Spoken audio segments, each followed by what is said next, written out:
Então, vamos lá, queridos amigos, irmãos de caminhada, a mais esse encontro em busca da luz. Vamos respirar fundo, suspirar, sentir o presente momento, sentindo o nosso corpo, e nos desligando do dia de hoje, nos desligando de tudo que aconteceu no dia de hoje. Vamos buscar a paz interior, limpando o nosso coração, acalmando o nosso coração, limpando a nossa mente e sentindo a luz que se faz presente, sentindo as entidades de luz encarregadas do estudo da Casa Lucas de Assis, sentindo a presença desses irmãos que nos auxiliam toda semana nessa busca do conhecimento, envolvidos por essa luz, sentindo a presença do nosso anjo da guarda, nossos guias, mentores espirituais. Vamos nos conectando com toda a egrégora da Casa Lucas de Assis, nos conectando com Tia Ziza, os irmãos franciscanos, as irmãs Clarissas, Lucas de Assis. Vamos nos conectando com o nosso querido Francisco de Assis e sentindo a amorosidade de todos eles em relação a nós, pelo nosso esforço, pela nossa busca.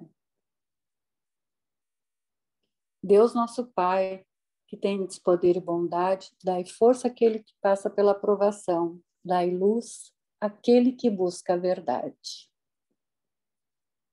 Pai nosso que estais no céu, santificado seja o vosso nome, venha a nós o vosso reino, seja feita a vossa vontade, assim na terra como no céu. O pão nosso de cada dia nos dai hoje, perdoai as nossas ofensas, assim como nós perdoamos a quem nos tem ofendido, e não nos deixeis cair em tentação, mas livrai-nos de todo o mal, ó Pai Todo-Poderoso, que assim seja. Vamos lá, pessoal, então, continuando nossos estudos do livro Os Mensageiros, capítulo 10, a experiência de Joel. Afastando-nos para um canto do salão, acompanhei Vicente, que se dirigiu a um velhote de fisionomia simpática. Então, meu caro Joel, como vai? Perguntou atencioso. O interpelado teve uma expressão melancólica e informou. Graças à bondade divina, sinto-me bastante melhorado. Tenho ido diariamente às aplicações magnéticas dos gabinetes de socorro no auxílio e estou mais forte. Cederam as vertigens? Indagou o companheiro com interesse. Agora são mais espaçadas e, quando surgem, não me afligem o coração com tanta intensidade. Nesse instante, Vicente descansou os olhos muito lúcidos nos meus e disse, sorrindo. Joel também andou nos círculos carnais em tarefa mediúnica e pode contar experiência muito interessante.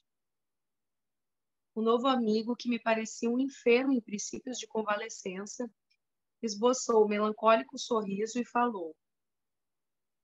Fiz minha tentativa na terra, mas fracassei. A luta não era pequena e fui fraco demais. O que mais me impressiona no caso dele, porém, interpôs Vicente em tom fraterno, é a moléstia que o acompanhou até aqui e persiste ainda agora. Joel atravessou as regiões inferiores com dificuldades extremas, após demorar-se por lá muito tempo, voltando ao Ministério do Auxílio, perseguido de alucinações estranhas relativamente ao pretérito. Ao passado? Perguntei surpreendido. Sim, esclareceu Joel humilde. Minha tarefa mediúnica exigia sensibilidade mais apurada. E quando me comprometi à execução do serviço, fui ao Ministério do Esclarecimento, onde me aplicaram um tratamento especial que me aguçou as percepções. Necessitava condições sutis para o desempenho dos futuros deveres. Assistentes amigos desdobraram-se em obséquios por me favorecerem e parti para a terra com todos os requisitos indispensáveis ao êxito de minhas obrigações. Infelizmente, porém... Mas por que, indaguei, perdeu as realizações? Tão só em virtude da sensibilidade adquirida? Joel sorriu e temperou. Não perdi pela sensibilidade, mas pelo seu mau uso. Que diz? Tornei admirado. O meu amigo compreenderá sem dificuldades. Imagine que com um cabedal dessa natureza, ao invés de auxiliar os outros, perdi-me a mim mesmo. É que, segundo concluo agora, Deus concede a sensibilidade apurada como uma espécie de lente poderosa que o proprietário deve usar para definir roteiros, fixar perigos e vantagens do caminho, localizar obstáculos comuns, ajudando ao próximo e a si mesmo. Procedi, porém, ao inverso. Não utilizei a lente maravilhosa no mistério justo. Deixando-me empolgar pela curiosidade doentia, apliquei-a tão somente para dilatar minhas sensações. No quadro dos meus trabalhos mediúnicos estava a recordação de existências pregressas, como expressão indispensável ao serviço de esclarecimento coletivo e benefícios semelhantes, que me fora concedido realizar. Mas existe uma ciência de recordar, que não respeitei como devia. Interrompendo um instante a narrativa, aguçava-me o desejo de conhecer-lhe a experiência pessoal até o fim. Em seguida, continuou no mesmo diapasão. Ao primeiro chamado da esfera superior, acorri apressado. Sentia intuitivamente a vívida lembrança de minhas promessas em nosso lar. Tinha o coração repleto de propósitos sagrados. Trabalharia, espalharia muito longe a vibração das verdades eternas. Contudo, aos primeiros contatos com o serviço, a excitação psíquica fez rodar o mecanismo de minhas recordações adormecidas como disco sob a agulha da vitrola. E lembrei toda a minha penúltima existência quando envergara a batina sob o nome de Monsenhor Alejandro Pizarro nos últimos períodos da Inquisição Espanhola.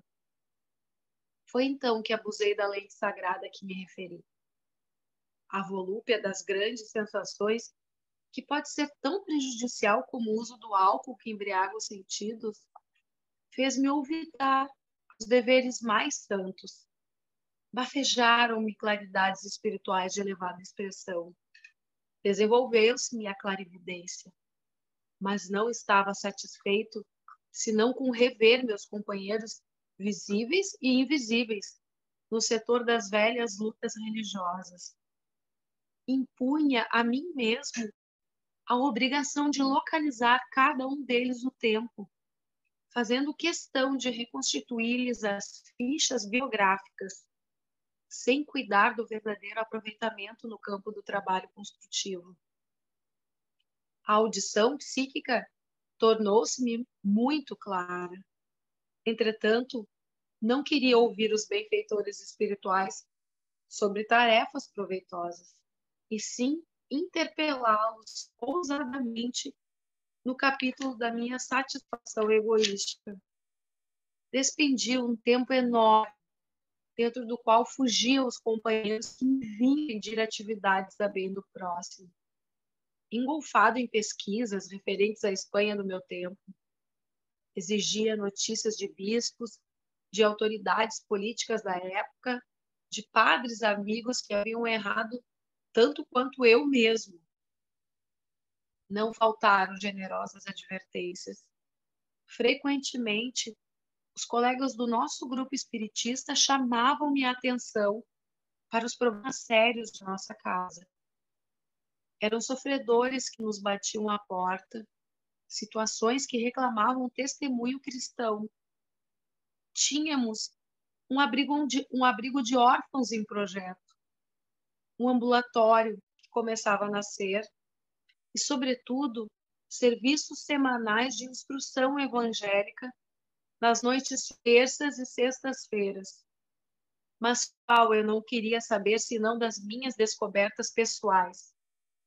Esqueci que o Senhor me permitia aquelas reminiscências, não por satisfazer minha vaidade, mas para que eu entendesse a extensão dos meus débitos para com os necessitados do mundo e me entregasse à obra de esclarecimento e conforto aos feridos da sorte. Contrariamente à expectativa dos abnegados amigos que me auxiliaram na obtenção da oportunidade sublime, não me movi no concurso fraterno. Desinteressei-me da doutrina consoladora que hoje revive o Evangelho de Jesus entre os homens. Somente procurei a rigor os que se encontravam afins comigo, desde o pretérito. Desse propósito, descobri com evidentes sinais de identidade personalidades outrora eminentes em relação comigo. Reconheci o senhor Higino de Salcedo, grande proprietário de terras que me havia sido magnânimo protetor perante as autoridades religiosas da Espanha, reencarnado como proletário inteligente e honesto, mas em grande experiência de sacrifício individual. Revi o velho Gaspar de Lorenzo, figura solerte de inquisidor cruel, que me quisera muito bem, reencarnado como paralítico e cego de nascença. E desse modo, meu amigo, passei a existência de surpresa em surpresa, de sensação em sensação. Eu que renascera recordando para edificar alguma coisa de útil, transformei a lembrança em viciação da personalidade. Perdi a oportunidade bendita de redenção. E o pior é o estado de alucinação em que vivo. Com o meu erro, a mente desequilibrou-se e as perturbações psíquicas constituem doloroso martírio. Estou sendo submetido a tratamento magnético de longo tempo. Nesse momento, porém, o interlocutor empalideceu de súbito. Os olhos, desmesuradamente abertos, vagavam como se fixassem quadros impressionantes, muito longe da nossa perspectiva. Depois cambaleou, mas Vicente o amparou de pronto, e passando-lhe a destra na fronte, murmurava em voz firme: Joel, Joel, não se entregue às impressões do passado, volte ao presente de Deus. Profundamente admirado, notei que o convalescente regressava à expressão normal, esfregando os olhos. Final de capítulo. Nesse caso do Joel, a gente vê claramente mais um desvio da mediunidade. Esse tipo de mediunidade que o Joel tem aí, eu, assim, pelos estudos que eu tenho de conhecer, só o Chico Xavier e o Eurípides Barçanufo que tinha. A presciência das coisas e entrar mentalmente no passado, ao mesmo tempo do presente e passado, mesmo às vezes até longínquo, de cada um que esteja à sua frente ou em concentração. O Chico Xavier tinha isso e o Eurípides Barçanufo também. Eu não conheci outro médium, nem Dival, nem outro, nem nenhum daí que tivesse essa mediunidade. Aí vejam só que coisa mais impressionante, né? Ele provavelmente teve essa encarnação no início do século passado e na época até que o Eurípides Barçanufo estava encarnado e que era criança o Chico Xavier.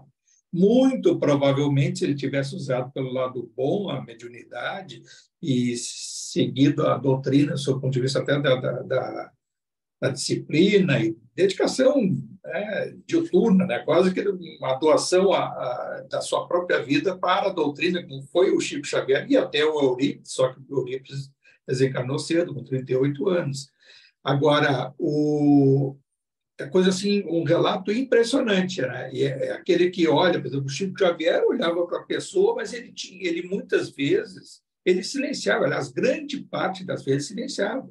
Olhava para a pessoa, chamava pelo nome, sem ter conversado nunca com ela assim, né, pessoalmente, e conseguia entrar no psiquismo da pessoa e ter acesso às memórias acásicas, né, que são as vidas passadas e a história espiritual da individualidade. Cristo também tinha isso, né, de entrar. Os espíritos sublimes têm essa virtude, né, esse dom, e é muito raro encarnar com essa faculdade mediúnica. E vejo que ele, o Joel, foi preparado lá no Ministério no nosso lar para o esclarecimento, né? Foi ele, o Ministério que deu para ele essa virtude através de tratamento. E eu já li outras preparações de encarnações, acho que até foi nas coleções do André Luiz, em outras obras aí, de espíritos que não queriam, que não optaram por não ter essa faculdade mediúnica mais aguçada, para não se desvirtuar. Porque a gente olha assim, se cada um de nós tivesse essa virtude de percepção total do plano espiritual, será que a derrocada do Joel, a gente não estaria nessa estrada da derrocada, de usar um pouco mais para a vaidade, se distanciar da caridade e virar espetáculo circense, porque tu consegue dar consultas, dizer o que a pessoa está passando, quais são os medos que ela enfrenta, as fobias, e tem relação com o passado, e diz do porquê, porque tem acesso às memórias de passado, e vai dizer para a pessoa, olha, tu tem isso porque tu tivesse uma passagem lá na Espanha ou lá na França, no século tal, e fosse isso e fosse aquilo, e o teu nome, inclusive, era não sei o quê, pode até acertar. Mas ele se desvirtuou, isso era para ele utilizar dentro de um centro mediúnico, que estava tudo montado para ele, o plano espiritual e os outros espíritos que encarnaram junto com ele, inclusive seus familiares, e aqueles que se reuniram naquele centro espírita, tinha ali, então, o ambulatório, tinha a obra social, tinha assistência aos desvalidos, assistência à saúde, e tudo era para fazer tudo isso e ele ser o líder e preparar pessoas nesse sentido, e se desvirtuou. E aí, por que as pessoas, os que vão encarnar, têm medo de ter a faculdade mediúnica bem aflorada? Porque a possibilidade de se desvirtuar é muito grande. É a mesma coisa, espíritos mais esclarecidos pede também para não encarnar com todas as facilidades materiais, porque também é um dos caminhos que possa levar ao desvirtuamento da sua trajetória. Então, isso a gente tem que também agregar e dizer assim, da responsabilidade toda nossa, de dizer a ação e reação, que é a lei de causa e efeito, que está presente em toda a nossa trajetória espiritual, mas há esses componentes também das escolhas. O plano espiritual nos ajuda muito, né? Dá todas as facilidades, mas o caminho é o que nós dirigimos. Eu estava até me lembrando uma dessas, eu estava comentando antes das mensagens, e um espírito diz assim, olha, eu conheci esse é o aplicativo Waze, é uma coisa até recente, o Waze que dá para nós a trajetória do caminho para chegar numa residência. Hoje eu tenho plena convicção de que a nossa vida é como se fosse um aplicativo desse. Nós temos uma trajetória que podemos, o objetivo é chegar lá. O caminho, nós é que vamos dar, ele vai sempre, o universo vai nos dar o caminho mais rápido para chegar no nosso objetivo, mas a condução será nossa. Então, se a gente dizer assim, eu não vou seguir o que o ex está me mandando eu seguir, eu posso, eles não vão me censurar, não vou te levar mais, não, vamos fazer uma nova rota. Então, a gente vai se desvirtuando na vida e nós vamos criando curvas sinuosas que podem ser direcionadas ao nosso objetivo maior. E qual é o sentido da nossa vida? É de ser bom, de procurar fazer a coisa com equilíbrio, de ter a faculdade que nos é dada. Por exemplo, hoje estamos encarnados, estamos tendo um contato com a doutrina. Da forma que nós temos, é a gratidão. Agradecer por isso e seguir, inclusive agradecendo por não termos a faculdade ostensiva da mediunidade.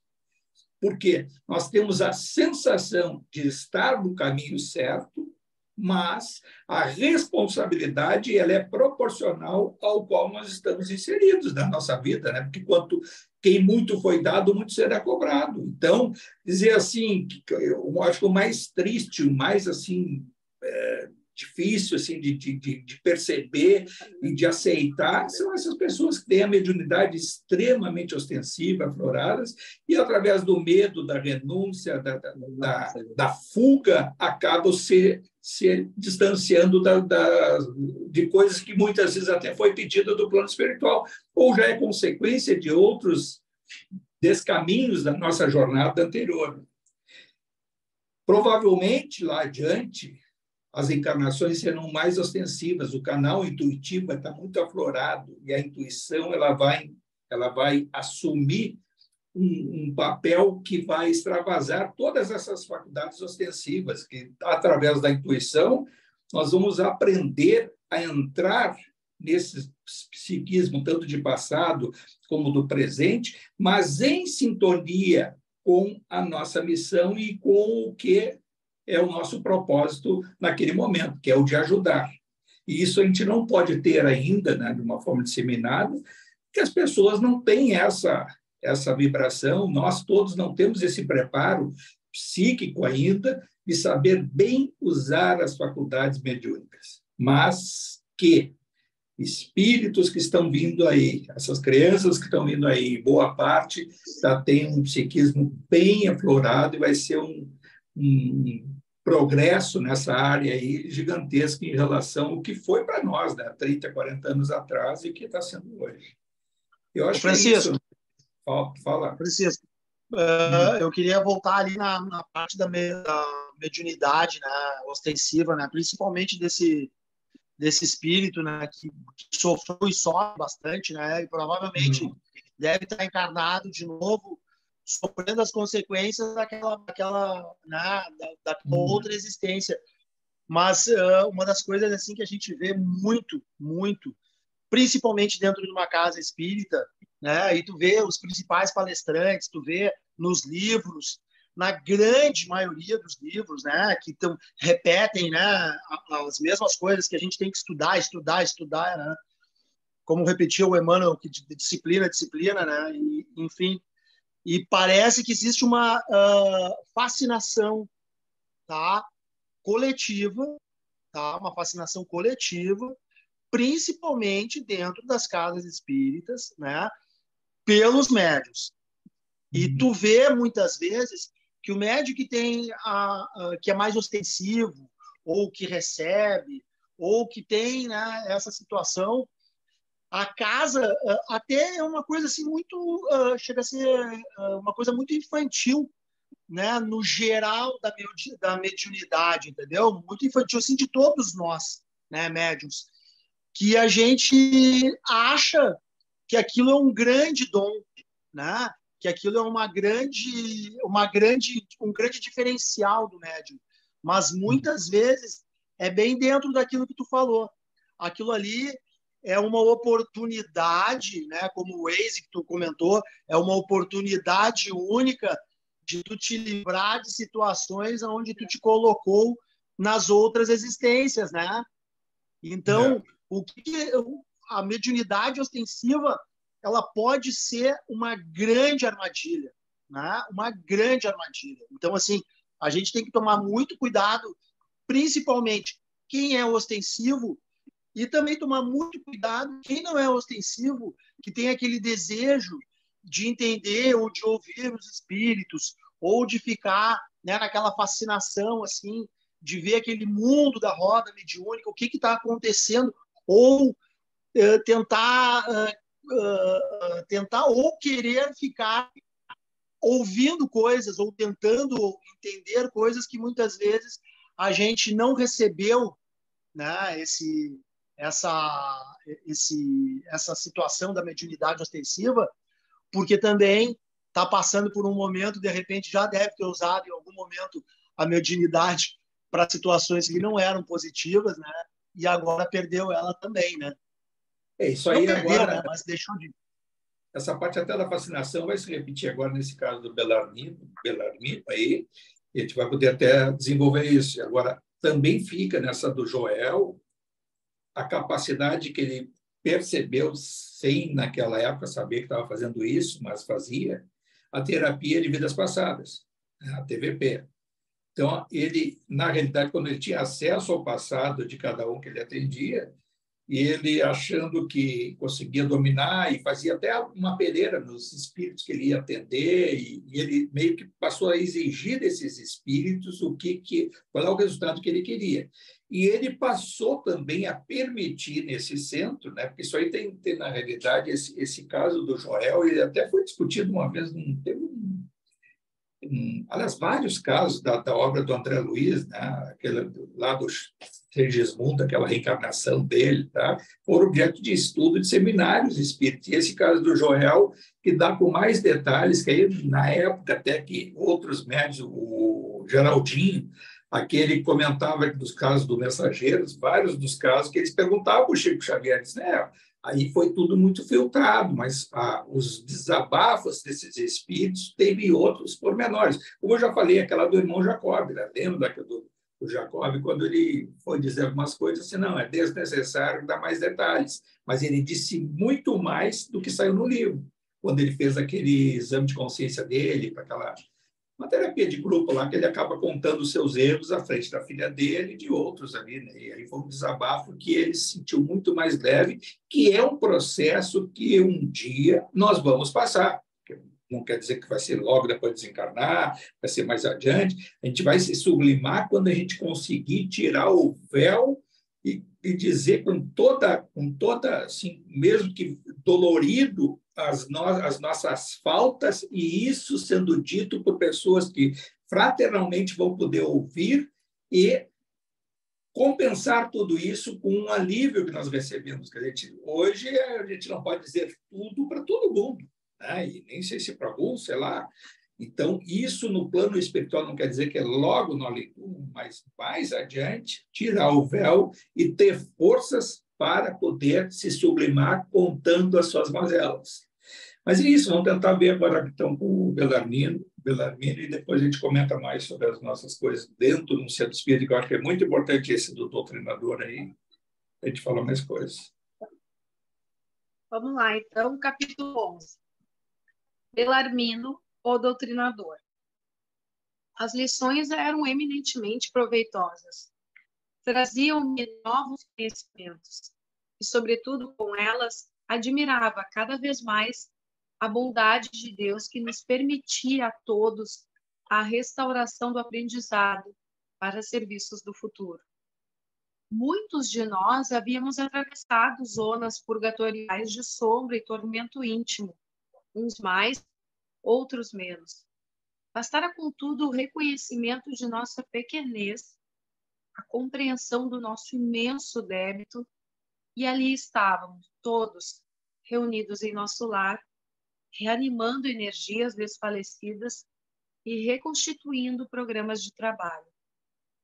Eu vi em todos os companheiros presentes o reflorescimento da esperança. Ninguém se sentia ao desamparo. Observando que numerosos médiuns prosseguiam em valiosa permuta de ideias referentemente ao quadro de suas realizações e ouvindo tantas observações sobre doutrinadores, perguntei a Vicente em tom discreto: não seria possível, para minha edificação, consultar a experiência de algum doutrinador em trânsito por aqui? Recolhendo notícias de tantos médiuns com enorme proveito, creio não deva perder esta oportunidade. Vicente refletiu um minuto e respondeu: procuremos Bellarmino Ferreira, É meu amigo há alguns meses. Fui um companheiro através de grupos diversos. Belarmino lá estava a um canto, em palestra com um amigo. Fisionomia grave, gestos lentos, deixava transparecer grande tristeza no olhar humilde. Vicente apresentou-me afetuoso, dando início à conversação edificante. Após a troca de alguns conceitos, Belarmino falou comovido. Com que então meu amigo deseja conhecer as amarguras de um doutrinador falido? Não diga isso, eu temperei a sorrir. Desejaria conhecer sua experiência, ganhar também de sua palavra educativa. Ferreira esboçou sorriso forçado, que expressava todo o absinto que ainda lhe requeimava a alma, e falou. A missão do doutrinador é muitíssimo grave para qualquer homem. Não é sem razão que se atribui a nosso Senhor Jesus o título de mestre. Somente aqui vim ponderar bastante esta profunda verdade. Meditei muitíssimo, refleti intensamente e concluí que para atingirmos uma ressurreição gloriosa, não há, por enquanto, outro caminho além daquele palmilhado pelo doutrinador divino. É digna de menção a atitude dele, abstendo-se de qualquer escravização aos bens terrestres. Não vemos passar o Senhor e todo o Evangelho, senão fazendo o bem, ensinando o amor, acendendo a luz, disseminando a verdade. Nunca pensou nisso? Depois de longas meditações, cheguei ao conhecimento de que, na vida humana, junto aos que administram e aos que obedecem, há os que ensinam. Chego, pois, a pensar que nas esferas da crosta há mordomos, cooperadores e servos. Muito especialmente os que ensinam devem ser dos últimos. Entende o meu irmão? Assim, havia compreendido perfeitamente. A conceituação de Belarmino era profunda e irrefutável. Aliás, nunca houve tão belas apreciações relativamente à missão educativa. Após ligeiro intervalo, continuou, sempre grave. Há de estranhar, certamente, tenha eu fracassado sabendo tanto. Minha tragédia angustiosa, porém, é a de todos os que conhecem o bem, esquecendo-lhe a prática. Calou-se de novo, pensou e prosseguiu. Faz muitos anos saí de nosso lar com tarefa de doutrinação no campo do espiritismo evangélico. Minhas promessas aqui foram enormes. Minha abnegada Elisa dispôs-se a acompanhar-me no serviço laborioso. Ser minha companheira desvelada, abençoada amiga de sempre. Minha tarefa constaria de trabalho assíduo no Evangelho do Senhor, de modo a doutrinar, primeiramente com exemplo, e em seguida com a palavra. Duas colônias importantes que nos convizinham enviaram muitos servos para a mediunidade e pediram ao nosso governador cooperasse com a remessa de missionários competentes para o ensino e a orientação. Não obstante meu passado culposo, candidatei-me ao serviço com o endosso do ministro Gedeão, que não vacilou em auxiliar-me. Deveria desempenhar atividades concernentes ao meu resgate pessoal e atender à tarefa honrosa, veiculando luzes a irmãos nossos nos planos visível e invisível. Impunha-se-me, sobretudo, o dever de amparar as organizações mediúnicas, estimulando companheiros de luta postos na terra a serviço da ideia imortalista. Entretanto, meu amigo, não consegui escapar à rede envolvente das tentações. Desde criança, meus pais socorreram-me com as noções consoladoras e edificantes do espiritismo cristão. Circunstâncias várias, que me pareceram casuais, situaram-me o esforço na presidência de um grande grupo espiritista. Os serviços eram promissores, as atividades nobres e construtivas, mas enchi-me de exigências, levado pelo excessivo apego à posição de comando do barco doutrinário. 8 médiuns, extremamente dedicados ao esforço evangélico, ofereciam-me colaboração ativa. Contudo, procurei colocar acima de tudo o preceito científico das provas insofismáveis. Cerrei os olhos à lei do merecimento individual. Ouvidei os imperativos do esforço próprio. E, envaidecido com os meus conhecimentos do assunto, comecei por atrair amigos de mentalidade inferior ao nosso círculo, tão somente em virtude da falsa posição que usufruíam na cultura filosófica e da pesquisa científica. Insensivelmente, desejaram-me na personalidade estranhos propósitos egoísticos. Meus novos amigos queriam demonstrações de toda sorte e, ansioso por colher colaboradores na esfera da autoridade científica, eu exigia dos nobres longas e porfiadas perquisições nos planos invisíveis. O resultado era sempre negativo, porque cada homem receberá agora e no futuro de acordo com as próprias obras. Isso me irritava. Instalou-se a dúvida em meu coração, devagarinho. Perdi a serenidade de outro tempo. Comecei a ver nos médiuns que se retraíam aos meus caprichos companheiros de má vontade e má fé. Prosseguiam nossas reuniões, mas da dúvida passei a descrença destruidora. Não estávamos num grupo de intercâmbio entre o visível e o invisível? Não eram os médiuns simples aparelhos dos defuntos comunicantes? Por que não viriam aqueles que pudessem atender aos nossos interesses materiais imediatos? Não seria melhor estabelecer um processo mecânico e rápido para as comunicações? Por que a negação do invisível aos meus propósitos de demonstrar positivamente o valor da nova doutrina? Debalde Elisa me chamava para a esfera religiosa e edificante, onde poderia aliviar o espírito atormentado. O Evangelho, todavia, é livro divino. Enquanto permanecemos na cegueira da vaidade e da ignorância, não nos expõe seus tesouros sagrados.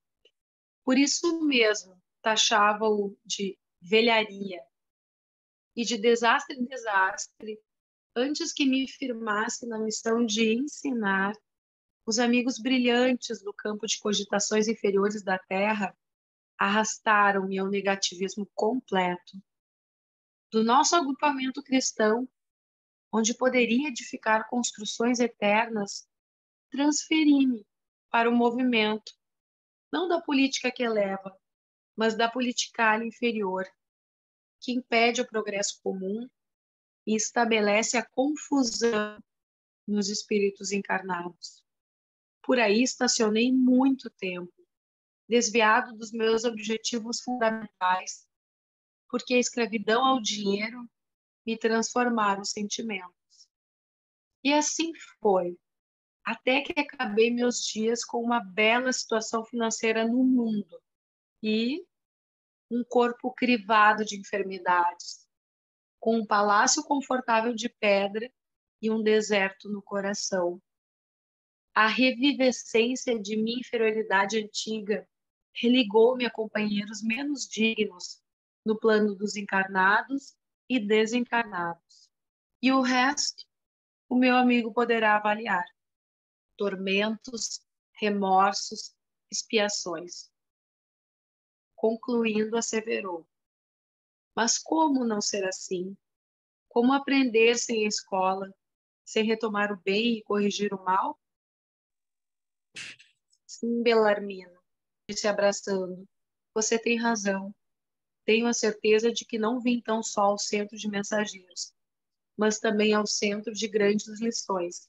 Final de capítulo. Esse caso do Bellarmino, que fala doutrinador, para a nossa linguagem é o dirigente dos trabalhos, né? Quem dirige, conduz ali a conversa com os espíritos através dos médios. E, em geral, o doutrinador, esse o dirigente dos trabalhos, não necessariamente tem evidência, ele tem que ter uma intuição mais aguçada. Ele percebe psiquicamente na corrente fechada, em sintonia, vem ao seu pensamento determinados fragmentos, né, de situações que estejam sendo vivenciadas ali, e, pela intuição, faz as perguntas necessárias ao médium que esteja recebendo, esteja em sintonia com o espírito, seja obsessor, a quem venha se comunicar. E isso é fundamental, por quê? Porque o doutrinador, ele tem uma tendência, quando ele domina a situação, entre aspas, de extrapolar para a vaidade e o personalismo. E no caso até do Bellarmino, que diz assim, pelo conhecimento da ciência, por exemplo, os estudos científicos, que provavelmente ele estava querendo fazer isso. Isso acontece muito em centro, na outra casa que eu trabalhei muitos anos lá, eles estudavam cientificamente o caso dos autistas. Claro que tinha comparações, tinha alguns médicos envolvidos nisso, mas eu notava que tinha uma coisa assim muito mecânica e ciência e pouco...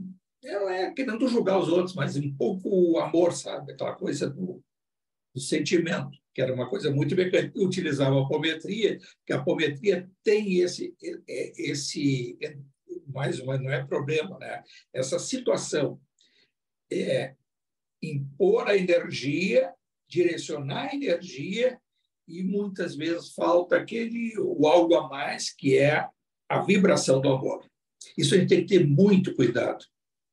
O doutrinador, e aí nesse caso ele se desvirtuou, foi quando ele pegou o conhecimento dele, extrapolou para a vaidade e queria impor o seu conhecimento aos outros e achava que os médiuns tinham que ser manipulados por ele, né? Isso acontece em algumas casas onde tem os atritos, muitas vezes é o dirigente dos trabalhos em relação aos médiuns, vai fazendo a sua seleção e, muitas vezes, com o grau de afinidade, mal percebe que, às vezes, essa fresta aberta é por onde espíritos passam a atuar. E pode até envolver o doutrinador ao desvirtuamento, ou parte dos médios da corrente. Não quero falar assim, toda a corrente é tudo, porque aí, pô, como na casa é toda atacada, tem mais é que fechar. É raro acontecer isso, mas eu estou dizendo assim, que o mundo espiritual compensa muito das nossas falhas, mas tudo tem um limite, né? Como na vida tudo tem limite. Então, essa questão assim, da vaidade intelectual, ter o conhecimento e achar que, tendo conhecimento, tem o poder de fazer, isso já passa a ser um grande equívoco. E cabe também ao doutrinador, ao dirigente dos trabalhos, ter uma determinada noção até de história, né? Tem que ter estudo para poder interpretar o que está vendo ou percebendo, que está sendo descrito por algum dos espíritos ali, para poder se situar no tempo. Porque nenhum espírito obsessor vai estar ali falando de futuro, vai estar falando de passado, ele está preso ao passado. Em geral, abrindo o passado, você diz, abrindo essa faixa e tal, vai chegar uma determinada faixa de encarnações, vivências, seja no mundo que for, lá no mundo espiritual inferior, que vai ser descrito em parte, porque nenhum médium vai conseguir descrever por inteiro toda a situação, e nem o próprio espírito tem essa capacidade de comunicação. Existe sempre o intermediário, porque se o trabalho está sendo realizado numa corrente organizada, um centro sério ligado ao alto, tem o seu dirigente também, os seus auxiliares espirituais, e que vão decodificar essa mensagem, e não precisa o médium, o dirigente, ter evidência, nem clareaudiência e tal, mas tem que ter sensibilidade. A sensibilidade intuitiva e esse autoconhecimento e conhecimento da corrente. Por isso que a tendência que temos que ter, a corrente ela tem que ser uma persistência. Isso é uma coisa, às vezes, leva anos de afinidade entre os médios. Então, não é essa coisa toda hora troca, entra um, sai, levanta, hoje não sou eu, vai o outro, e aí fica aquela coisa... as próprias entidades, isso eu sei, porque na época eu trabalhava na casa, eu recebi muito obsessor que fiz muitos testes comigo mesmo, tá? De dar vazão ao máximo o que o espírito quer dizer, só trancava o canal da voz de não dizer coisas que ele queria dizer, ofender, dizer palavrão, isso, aquilo. Isso o médium faz, o médium tem controle absoluto sobre todas as situações. Não existe essa de perdi o controle, acabei dizendo isso ou fazendo isso e aquilo, vai querer chutar. Já vi espírito querendo chutar cadeira, dar chute, dar soco, né? Ou atirar o próprio médium, estava revoltado comigo mesmo e queria jogar, dar cabeçada na parede. O médium controla, mas a gente vai, aquela coisa, larga um pouco, solta um pouco a corda e vê até onde vai. Isso eu fiz alguns testes comigo mesmo para ver até onde ia. Podia ter dores musculares e tal, mas também nada demais. Mas depois, com o tempo, fui percebendo que não há essa necessidade de ser tão ostensivo e dar vazão a essa passagem que o espírito vai praticamente tomar conta de todo o seu corpo espiritual, o perispírito, e esse acoplamento vai se dar que todas as vibrações do outro lado. O mais importante era o quê? A sintonia do espírito com aquele seu passado, o que o atormentava e o que liga a quem a gente está se propondo atender, alguém que esteja na frente, ou um trabalho à distância, seja o que for. E aí tem um outro componente que a gente tem que também perceber. Não existe doutrinação, mudança de hábitos em alguns minutos. Não existe. Isso não existe. Não é aquele padre lá que diz, mas isso afirmativamente eu posso dizer. Os espíritos não saem dali transformados. Eles recebem aquelas emanações, e pode ser o toque que se dá de pulsos de energia, aquele encaminhamento, aquela coisa, é o tipo de um bálsamo que recebe, com uma indicação, como nós todos, quando a gente vai ou não está com um tratamento, uma dor, vai numa emergência no hospital, vai receber os primeiros atendimentos que vai dar um determinado alívio e dá uma situação, dá um sentimento interior de que vai sair dali melhor e vai melhorar. Que é isso que faz com que a gente encontre o caminho do reequilíbrio e da cura. E assim o espírito, sem ter consciência disso, recebe aqueles bálsamos, aquela energia reenergizante, recondicionando o seu psiquismo, e aí, inclusive, com reflexo no corpo espiritual, e acaba adormecendo, que ficam exaustos. Pô, há horas que eu não tinha esse oxigênio, essa luz, eu não tinha... Até essas roupas, quando se troca ali, provavelmente trocam, grande parte trocam as roupas, já colocam também um sol em cima, está numa maca. Isso causa para eles um alívio. Estava dormindo no chão, estava dormindo na sarjeta, estava dormindo ao relento, mal cheiroso e assim por diante, e ali recebe um atendimento. Ele não saiu dali, e agora então eu vou ser bonzinho.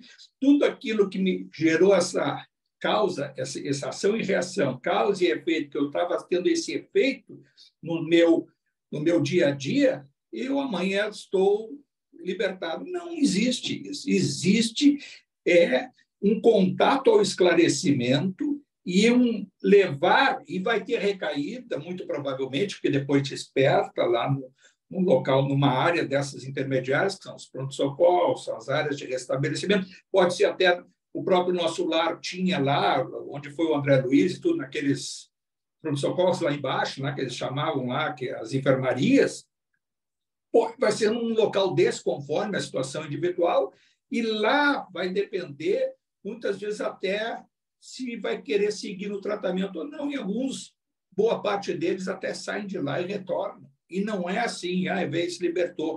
É um equívoco do médium achar, ou da corrente, que em um toque de mágica acabou aquela obsessão. Existe um desligamento e que a situação do espírito sofredor vai seguir uma trajetória. E aquele que esteja sendo a vítima daquele processo obsessivo vai conseguir se distanciar daquilo se ele, no outro dia, a partir de então, mudar a sua atitude mental.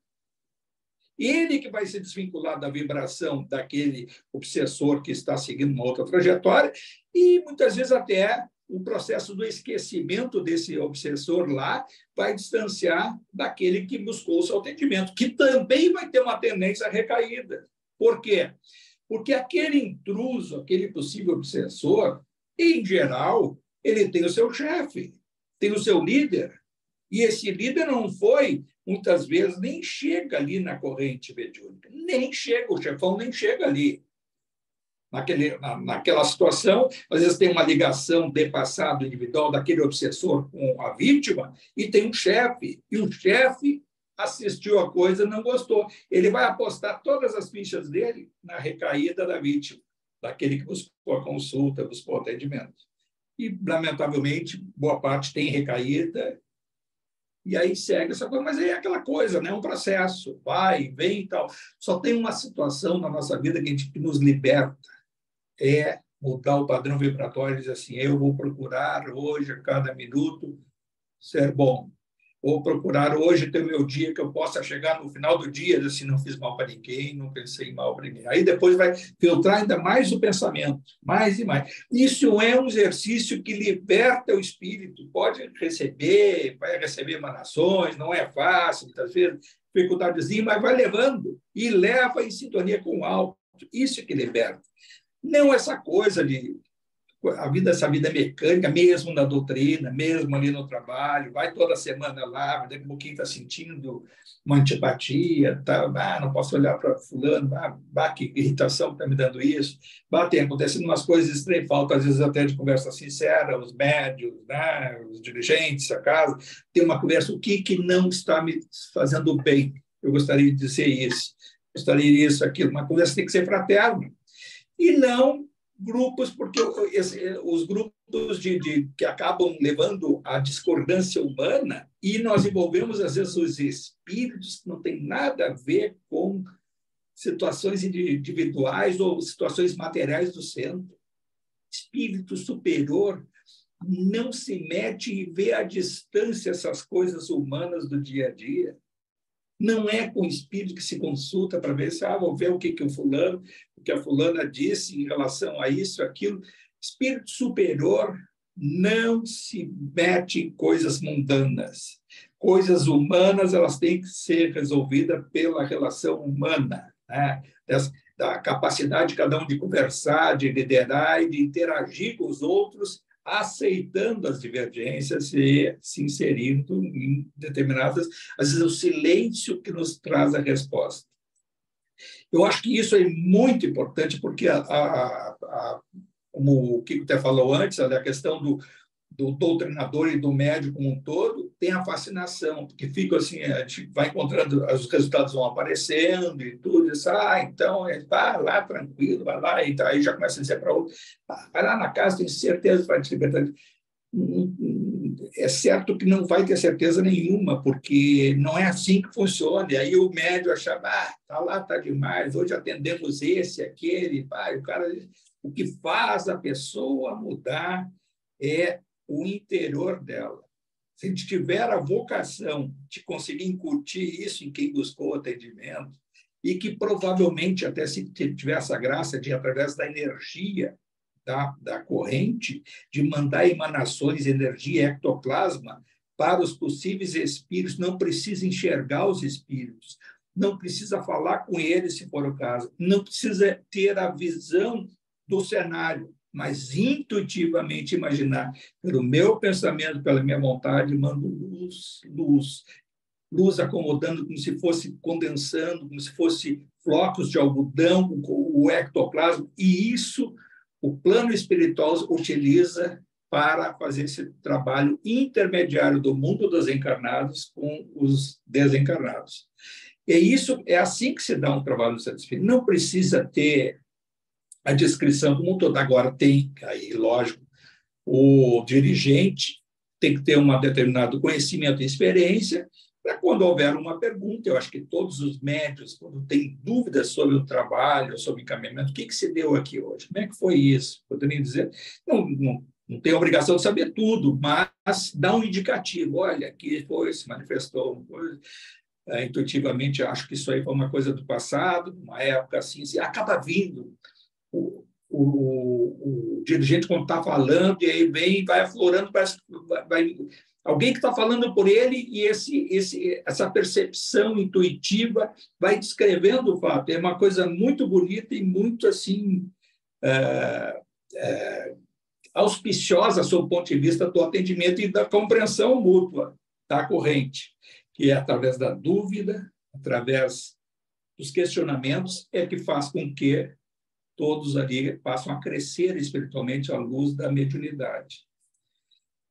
Eu acho que é isso, são dois casos muito interessantes dentro de um centro espírita, né? Do dirigente e do médium, né? Que a gente já viu outros casos, provavelmente vão ter outros aí adiante, e sempre é o aprendizado para nós. Olha, se a gente não for, não é de graça que a gente, né, teve aquele livro do irmão Jacob, que agora esse aí, e do Jacob estava me lembrando aqui, lembro que aquela questão que ele atendia lá no centro dele também, e que tinha um obsessor, um alcoólatra que vinha, e ele lá do outro lado, ele não conseguiu doutrinar aquele. E ele achava que estava fazendo isso, estava dizendo aquilo e tal. E o espírito aquele sabia que ele não tinha autoridade moral para dizer tudo aquilo para ele.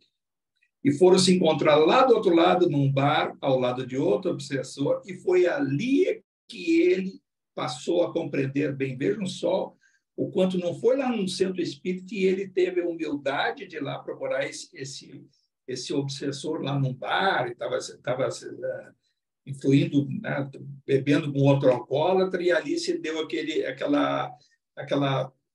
encaminhamento. Ali sim, ali conseguiu consolidar aquela interação fraterna com aquele obsessor, e ali ele se abaixou para poder se comunicar, porque aí tinha aquela empáfia do doutrinador, do dirigente, e lá do outro lado ele viu, depois de passar aquele período todo que ele estudou na obra dele, ele dando a descrição, e ali, vejam só quantas vezes a gente achou, ou pensa, ou alguns, talvez por falta de conhecimento, assim, está encaminhando e tal, foi para onde?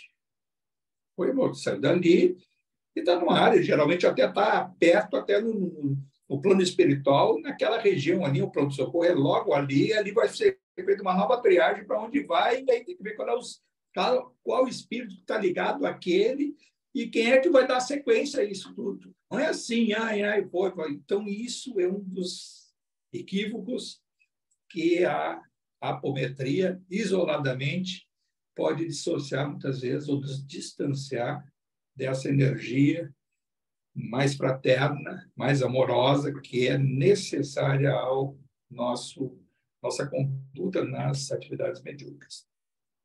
Eu acho que, então, é isso, pessoal. Nós vamos, então, elevar nosso pensamento, multiplicar sempre, como toda semana fazemos, a nossa gratidão ao alto, aos nossos amigos espirituais, a todos aqueles que nos intuem, e rogar também aos nossos mentores que possam fortalecer esse nosso caminho em busca da instrução, em busca da consciência cada vez mais aflorada de ser uma pessoa boa, de procurar ser bom no seu dia a dia.